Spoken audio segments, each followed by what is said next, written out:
चर्चा पूरी दुनिया में हो रही है। पुतिन ने वो कर दिया जो आज तक दुनिया का कोई भी नेता नहीं कर सका है। जब से इंसान ने परमाणु बम इजाद किया, अब तक परमाणु बम का ऐसा इस्तेमाल कभी किसी ने नहीं किया जैसा पुतिन ने कर दिखाया। पुतिन के सिर्फ एक दाव से रूस के 3 दुश्मन देशों में परमाणु हमले का खौफ पसर चुका है।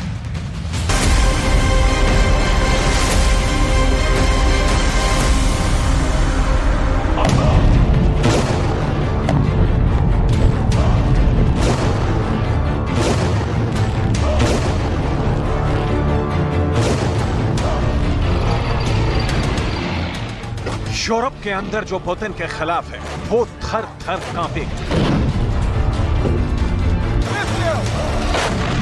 जिंदगी भर परमाणु आतंक की दहशत में रहेगा। पुतिन यूरोप के अंदर परमाणु बम की ऐसी खेती करने जा रहे हैं कि रूस के दुश्मन 100 साल तक चैन की नींद नहीं सो पाएंगे। आखिर क्या है पुतिन का यह प्लान, जिसको यूरोप में पुतिन का परमाणु तंदूर कहा जा रहा है? कैसे पुतिन एक साथ यूरोप के 3 देशों को परमाणु आग में झोंकने जा रहे हैं? और आखिर क्यों पुतिन बेलारूस पर इतना बड़ा दांव लगाने जा रहा है? वो कौन से 3 देश हैं जहां एक साथ परमाणु युद्ध का खतरा मंडरा रहा है? और पुतिन का ये दांव कौन सा है, ये सब आपको बताने वाले हैं। इसके अलावा भी युद्ध की ऐसी कई घटनाएं हैं जिनकी चर्चा पूरी दुनिया में हो रही है। पहले तो एक बांध को तोड़कर यूक्रेन के एक शहर को पानी के हमले से तबाह कर दिया गया,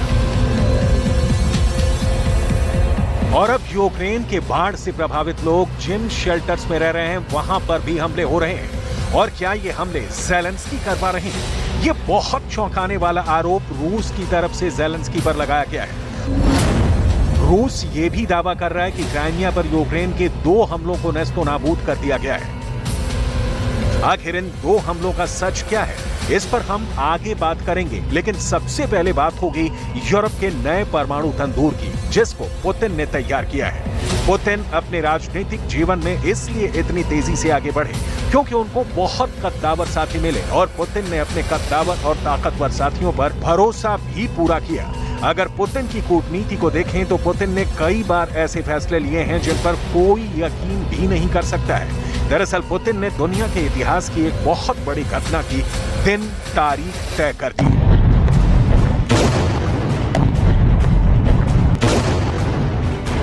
परमाणु हथियारों को अब तक युद्ध की सबसे कीमती चीज की तरह सिर्फ डराने और धमकाने के लिए ही इस्तेमाल किया जाता रहा है। दोस्ती कितनी भी गहरी क्यों ना हो, ऐसी रणनीति किसी भी देश ने बनाने से हमेशा परहेज की जहां मित्र देश को सीधे एटम बम ही सप्लाई कर दिया जाए, और वो भी आधिकारिक रूप से बाकायदा पॉलिसी बनाकर।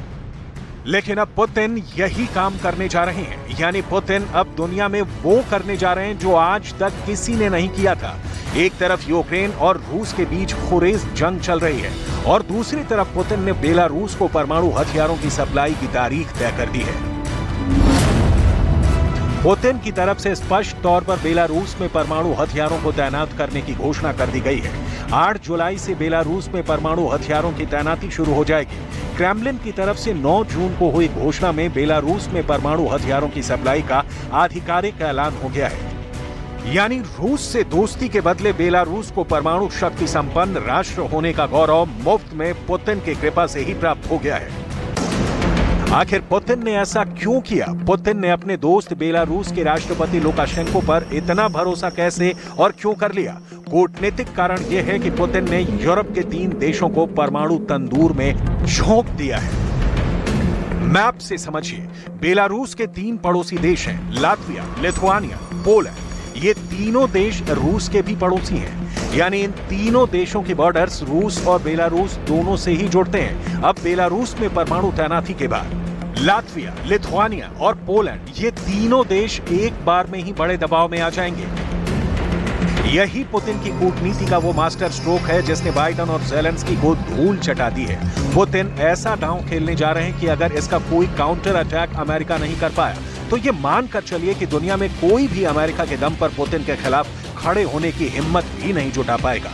रूस की इस स्ट्रेटजी पर पुतिन ने सीधी टिप्पणी उस वक्त की जब रूस के सबसे बड़े रिजॉर्ट सिटी सोची में पुतिन और बेलारूस के राष्ट्रपति लुकाशेंको ने मुलाकात की।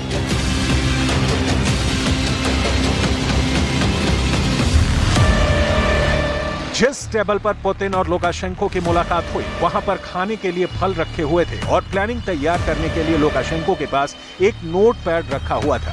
यानी पुतिन डिक्टेट करेंगे, पुतिन डिक्टेशन देंगे, पुतिन आदेश देंगे और बेलारूस के सबसे कद्दावर नेता और शासक लुकाशेंको आज्ञाकारी शिष्य की तरह नोट्स तैयार करेंगे। यही पुतिन के प्रभाव की वो ताकत है जिसके खौफ से अमेरिका दहल जाता है। शुक्रवार को रूस के राष्ट्रपति व्लादिमीर पुतिन और बेलारूस के राष्ट्रपति अलेक्जेंडर लुकाशेंको के बीच इसी महत्वपूर्ण बैठक में पुतिन ने विशेष प्रकार के हथियारों की तैनाती का संकेत कर दिया था। С точки зрения безопасности, это уж мы сейчас отдельно с глазу на глаз поговорим. В целом ситуация стабильная, я бы даже сказал, хорошая, уверенно. Мы взаимодействуем в этой сфере по наиболее чувствительным вопросам, о которых мы с вами договаривались. Все идет по плану. 8 числа, как вы знаете, 7-8 июля заканчивается подготовка соответствующих сооружений. पुतिन ने कहा कि सब कुछ योजना के मुताबिक हो रहा है। कहने का मतलब साफ है कि पुतिन युद्ध के परिणामों से संतुष्ट है। वहीं लुकाशेंको का सबसे ज्यादा जोर अर्थव्यवस्था पर है।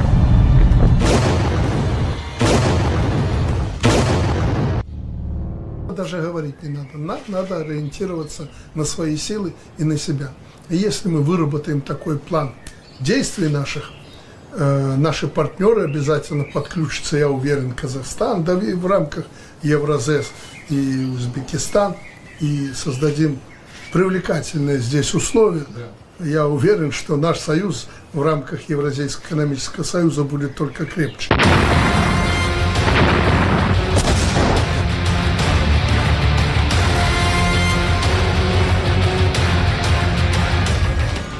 आखिर क्यों पुतिन लुकाशेंको पर इतना भरोसा करते हैं? आखिर क्यों लुकाशेंको पुतिन के सबसे बड़े, सबसे कद्दावर और सबसे वफादार दोस्त हैं? लुकाशेंको एक देश के राष्ट्रपति हैं और राजनीति में पुतिन से ज्यादा सीनियर हैं, लेकिन फिर भी वो पुतिन के इशारों पर चलना ही अपने जीवन का एकमात्र लक्ष्य मानकर चल रहे हैं।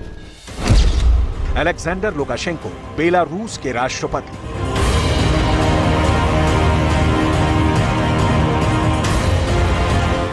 आम लोग लुकाशेंको को पुतिन की एक कठपुतली की तरह समझते हैं, लेकिन क्या लुकाशेंको सिर्फ एक पपेट प्रेसिडेंट है?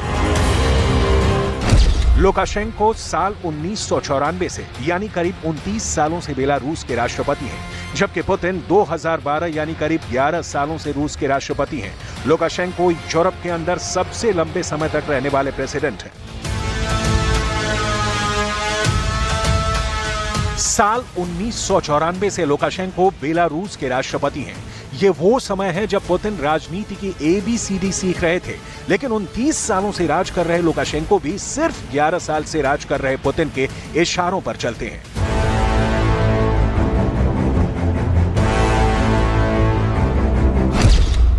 रूस ने दावा किया है कि बौखलाए यूक्रेन ने क्राइमिया को टारगेट करके 2 बैलिस्टिक मिसाइल फायर किए थे, जिनको रूस के एयर डिफेंस सिस्टम के द्वारा खत्म कर दिया गया है। रूस का दावा है कि यूक्रेन के द्वारा बनाए गए ग्रोम 2 सिस्टम से यूक्रेन की सेना ने क्राइमिया प्रायद्वीप पर मिसाइलें दागी थी।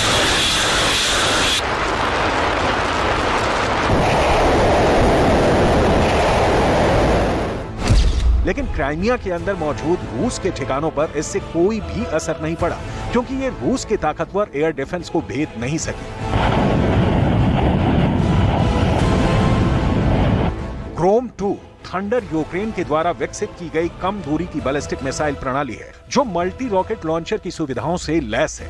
इसके हार्डवेयर का विकास 2010 के बीच में शुरू हुआ था। इसका आधुनिक मॉडल करीब 280 किलोमीटर तक फायर कर सकता है। एक तरफ यूक्रेन ये दावा कर रहा है कि रूस ने यूक्रेन के अंदर बांध को तोड़कर तबाही ला दी है। दूसरी तरफ अब इस आरोप का काउंटर करने के लिए रूस की तरफ से एक नया दावा किया गया है। रूस पहले ही साफ कर चुका है कि बांध पर हमला रूस ने नहीं बल्कि यूक्रेन की तरफ से किया गया है। और अब रूस ने ये भी आरोप लगा दिया है कि बाढ़ पीड़ित यूक्रेन के जो लोग शेल्टर्स में रह रहे हैं उनके शेल्टर्स को भी उड़ा दिया गया है।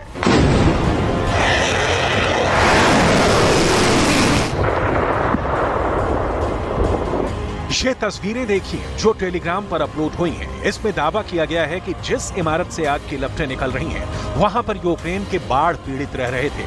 ये हमला जिसने भी किया क्रूरतम है, क्योंकि पहले से युद्ध की मार झेल रहे लोगों पर बाढ़ का कहर ढाना और फिर शेल्टर हाउस पर भी हमला करना, ये दिखाता है कि यूक्रेन के युद्ध में अब सारी इंसानियत खत्म हो चुकी है।